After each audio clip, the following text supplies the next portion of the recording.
Today we're digging into a really fascinating article that takes an ancient biblical text and reframes it as a courtroom trial, one that's still going on today. It's called Daughter Zion in the Dock. So we're going to start here in 1955.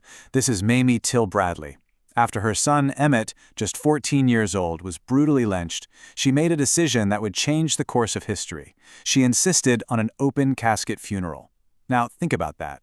This wasn't just a cry of grief. It was a strategic forensic act. She was presenting evidence to the world. Now, let's rewind, way back, about 2,500 years, to the Book of Lamentations. You have this figure, Daughter Zion, who is the personification of the destroyed city of Jerusalem.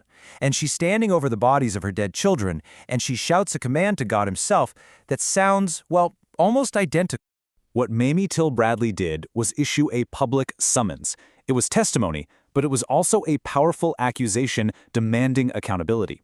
And this is the exact framework the source material uses to unlock the ancient text of Lamentations. So here's the central idea, the big thesis of the article we're exploring. These two moments, Mamie Till Bradley's and Daughter Zion's, they aren't just similar tragedies.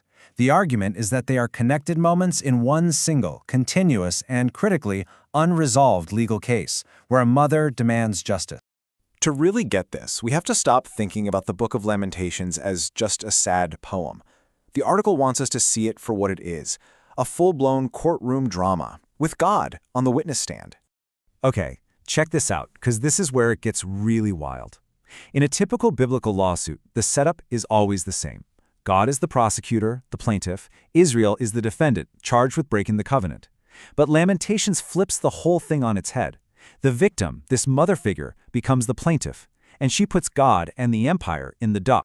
And this plaintiff, she has a name, Daughter Zion. She's the poetic soul of Jerusalem. Yeah, but she speaks with the voice of a mother whose children have been slaughtered right in front of her, and she's the one bringing the charges. And she's not just crying, she's taking specific legal actions. She issues a summons, "See, O Lord, and look," forcing God to be a witness. She presents the most horrific evidence you can imagine, the bodies of her children.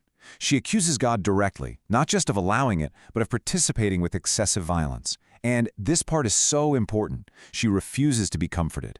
She refuses to let the case be closed. And here's another brilliant point from the article. Zion doesn't just sue God. She sues God and the Babylonian Empire as co-defendants. She absolutely refuses to draw a line between the actions of the human empire and the will of God.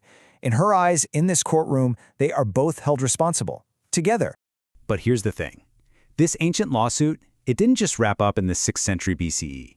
The article makes a powerful case that this trial, this testimony, has been carried forward through history unbroken.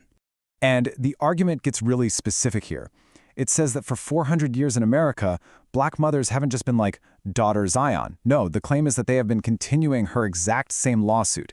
This isn't just a nice metaphor. It's presented as a living, breathing theological tradition. You can see the progression right here on this timeline. It starts with enslaved mothers in secret, lamenting children sold away from them. Then it moves to mothers in the lynching era, who refused quick, quiet burials, demanding their children's bodies be seen.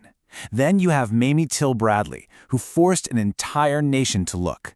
And it continues right up to today with the mothers of the movement using cell phone video as evidence for a global jury. And this quote from Sabrina Fulton, Trayvon Martin's mother, just perfectly captures that unbroken chain. It is the exact same spirit. The refusal to let a child be erased, the same demand for accountability. It's the same forensic posture we first saw with Daughter Zion. The courtroom is absolutely still in session. So, what does it even mean to sue God? Isn't that the ultimate act of losing faith? Well, the article suggests something far more radical, something completely different.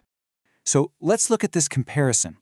We usually assume that accusing God is a sign that your faith is broken. It's despair. But the article argues for the exact opposite. It says that holding God to account, demanding that God live up to the promises of the relationship, that is an act of profound faith. You're taking the covenant so seriously that you refuse to let it be violated without putting up a fight. This also totally reframes how we think about grief. That refusal to move on, to find closure, maybe it's not hopelessness. Maybe it's actually a powerful statement of hope, an insistence that the relationship you have with your child doesn't end with death, that bond continues. The source even connects this directly to the crucifixion of Jesus. Think about it. The cross was an act of state violence by the Roman Empire, but Christian theology has always insisted it was also a divine act. The article suggests that to even begin to understand that, we have to see it through the eyes of the mothers who stand right there, exhibiting the body and demanding that God enter the trial with them.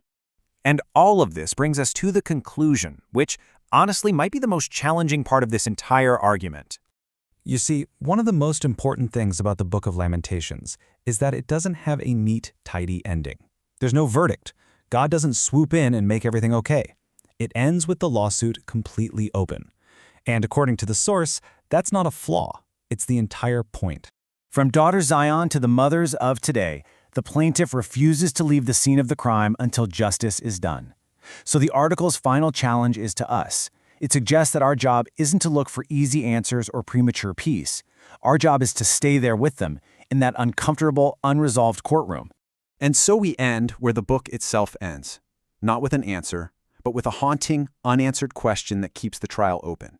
A question that's been echoing for millennia.